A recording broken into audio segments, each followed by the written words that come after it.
Hey team, want to give you another quick economic update video here. I got a lot of information I'm going to try and give to you guys. I think all this information is going to be helpful and useful. So I'm going to talk really fast so I can try and keep these videos short. Okay.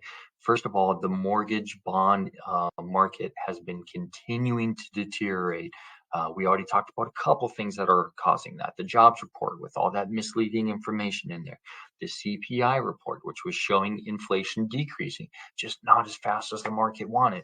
And then you had the foreign governments saying that they needed to have a harder stance on inflation, even though the foreign governments are talking about their economy. Their economies, foreign economies, do affect the U.S. bond market. Okay, so I put a chart below, chart number one. You're going to see what's happening in the bond market. It's kind of a big slippery slope right now.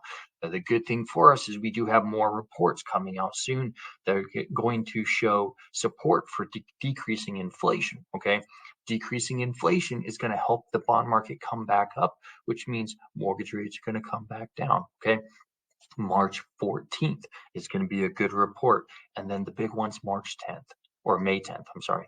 May 10th is when the good big report's going to come out and really give us a lot more momentum into lower rates. So you got March 14th, May 10th. There's a report coming out in between. It's not going to be the strongest based off of last year's data, but May or March 14th and May 10th. Okay. Now, keep in mind, you can see it in that chart below. If someone was quoted a rate 3 weeks ago, they're not going to get the same rate today. Good news is, with these new construction homes, we got plenty of time for the bond market to rebound. Okay. Another big update I wanted to give you guys is that there's changes being made in the mortgage industry. The FHFA has created adjustments to the LLPAs. LLPAs are loan level price adjustments. So for example, if someone was putting 10% down and had a 740 credit score, they should be getting a better interest rate than if someone was putting 10% down and had a 620 credit score, right? Well, what they're doing is they're adjusting these loan level price adjustments. So if you're putting 10 to 15% down and you have a 720 to 740 credit score, you're going to get a worse interest rate than you previously would have with these new loan level price adjustments. Well, what they're doing is they're giving a huge positive adjustment to lower credit scores and lower down payments. You're going to see in chart number 2 below, all that green area is positive. That means rates are going to get better for those people. But wherever you see red means that you're going to get a worse rate than prior to these new loan level price adjustments being implemented.